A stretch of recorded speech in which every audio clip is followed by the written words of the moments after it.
It seems like buying simple things like a car or buying simple things like a house is becoming harder and harder to do. And if you look at the statistics and how these things are fleshing out on a macro scale, it seems to be getting harder and harder. But I wanted to point out a clip from Patrick Bet-David, and this might be a two-topic video. This may not be. We'll see how this goes. But this is a fascinating conversation about where the macro economic things are going, and ultimately what can we be doing in our day-to-day life that I think is like an obvious elephant in the room. So let's jump into this clip. Okay, so check this out. This is Valuetainment. Patrick Bet-David, my Armenian friend. Low-income earners in America are being priced out of new cars market, while high earners are buying more than ever before. Spending on new cars by the lowest 20% of earners reached its lowest in 11 years, while spending by the top 20% reached its highest on the record, according to 2021 Consumer Expenditure Survey. So by the way, what they're saying is the rich are getting richer and the poor are getting poor, which I'll have my point on this one here in a minute. The average price of a new car in the U.S. hit $48,008 in March, up 30% from March of 2020. That's crazy that the average new car is up 30% from March 2020. My opinion on new cars is going to shock you guys, but just wait a second. The demand for cheaper models have been shrinking for years. The problem preventing many Americans from buying new cars are twofold. One, rising interest rates have made car loans far more expensive, with the average monthly payment reaching $730 in April of 2020. Second, $730 for a car payment? That's the average now? Holy moly. the supply of cheaper cars have been shrinking as manufacturers focus on more expensive high-end models. The global chip shortage caused by the pandemic has forced automakers to ration their components, reserving them for more profitable vehicles. Tom, what do you... So what he's basically saying is because of the global chip shortage, that it's becoming harder and harder to buy a new car. It's becoming harder and harder to buy a new car. And so what they're doing is that it's harder and harder because they're prioritizing these chips to the higher luxury cars, and that's how the rate overall of the payment is going up, as well as the interest rate is going up. Your thoughts on this? I got some thoughts, but I want to hear from you first. Well, this is what's, when money is no longer free, and you can no longer get that 2-year lease with those teaser rates. Yep. And let's face it, a lot of people are aspirational about their cars. What I mean by that is they run to the payment that they think they can afford to get the glitzier vehicle. Yep. Very few people are thinking like, Dave Ramsey and other people that says, hey, be very practical about your personal budget and the car you get. Think about safety, think about what you can get. But right now, what I see this. A friend of mine turns in a Mercedes GL SUV. Now remember, we're not talking a G-Wagon, just Mercedes GL.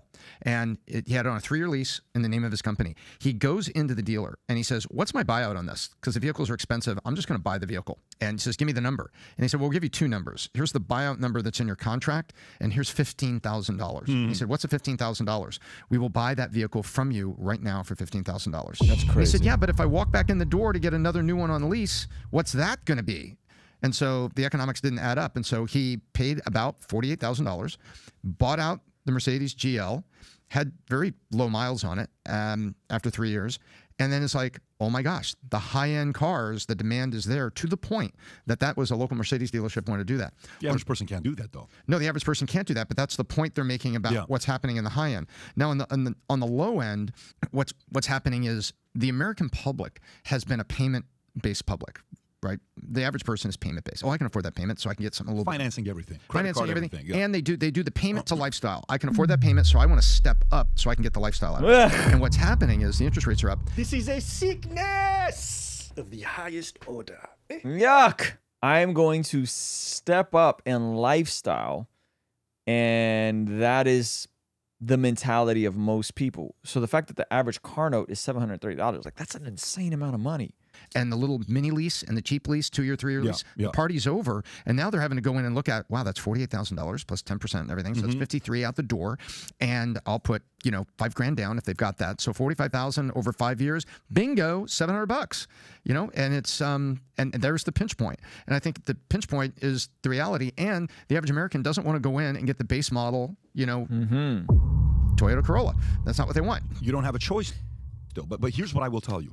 Okay, so let me give you guys my thoughts on this, and this may shock you. Okay, now if you guys don't know, I am a graduate of Financial Peace University. I don't agree with all of Dave Ramsey's principles now, specifically his views on buying a house on a 15-year mortgage. I don't think that's possible in a lot of places like where I live.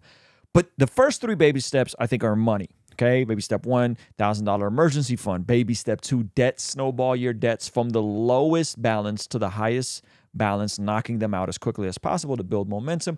Baby step number 3 is to have a 3 to 6 months of living expenses. Okay. Hey, thank you so much for subscribing to our newest YouTube channel, Mastermind My Business, the channel where you get access to information on how to create, how to grow, and how to learn. But I wanted to show you something kind of crazy. Over 71% of the people that watch this channel are not subscribed.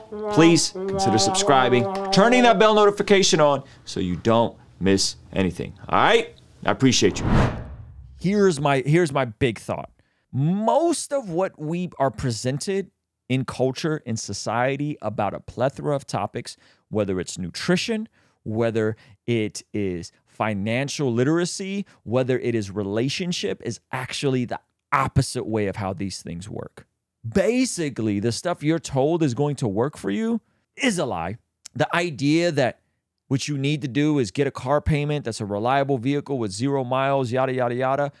That's the fastest way to be in over your head, not able to have flexibility in your career path because now you have a $700 payment and you got this student loan payment and that student loan payment. And what it does is it's the very same things that society is telling us that keep us shackled. If you handle your money the way the world is telling you, have a car note, have student loans, have a credit card, so on and so forth. If you handle your money that way, you're going to stay in bondage. If you handle what you eat the way the world is telling you about food neutrality, and it doesn't really matter how much protein you get, and there's no such thing as bad foods. If you handle your nutrition that way, you're going to be in bondage. Most of the stuff that's presented to us is the opposite of what should be happening for the vast majority of people. The vast majority of people shouldn't be playing with credit and debt. The vast majority of people don't need a new car.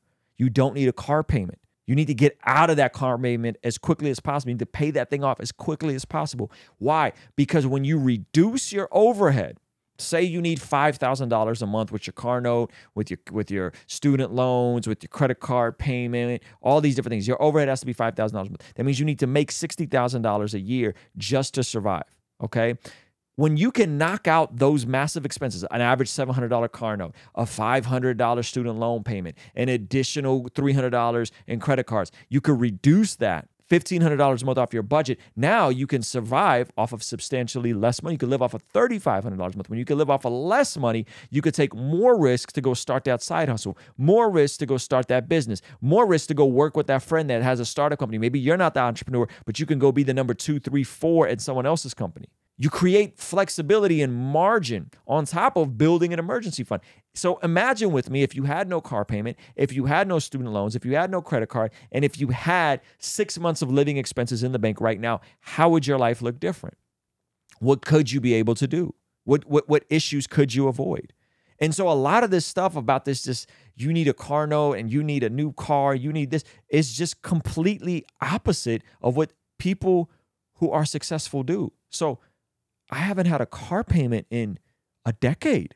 Do you think it's tempting for me to go and get that aspirational car from my lifestyle because I earn more money and I could afford the payment? It absolutely is. I have a 06 Prius that I'm about to sell to my sister-in-law. That's what I drive around. My wife has a 2012 Mazda. You think we can't afford a nicer car? We can. We make the money. We have the monthly revenue.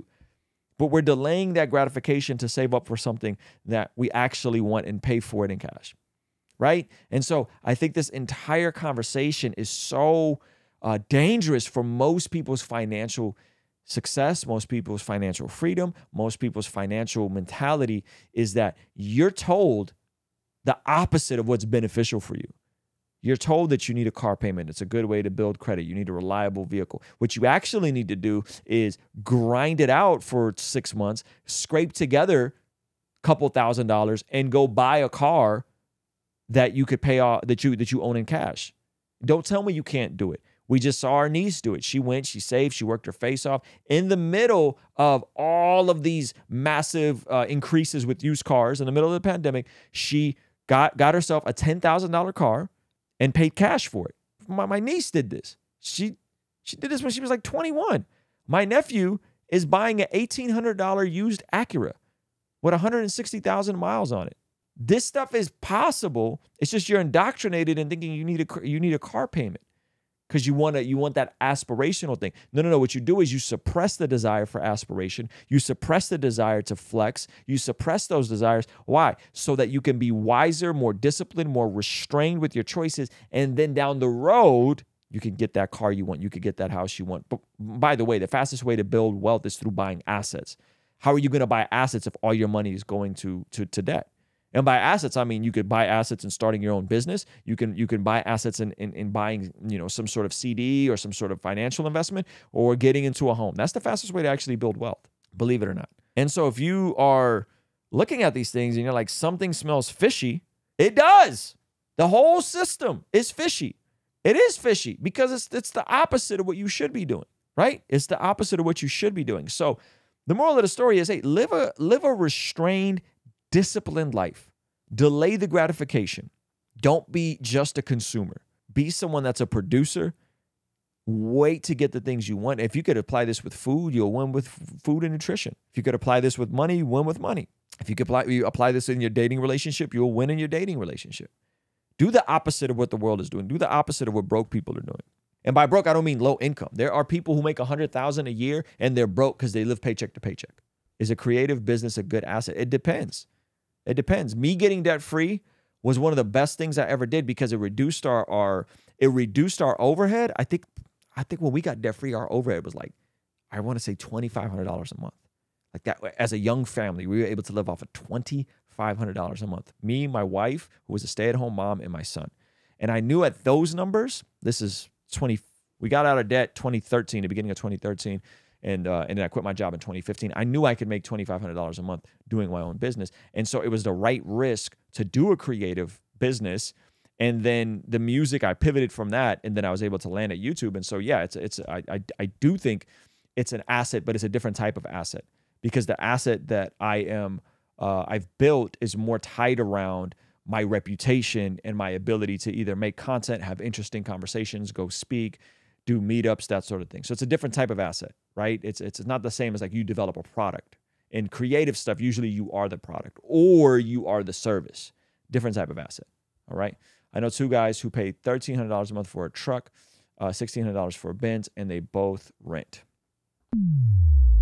What people don't understand is this concept of opportunity cost. And if that money was redirected and they delayed the gratification and instead they would have saved $70,000, $80,000, $90,000 over the course of 5 years, got themselves into a home, bought a car cash, and then the opportunity cost of not being a homeowner for a decade because they went and got that car note and because they rented, and that's where it unlocks. And you go, holy moly.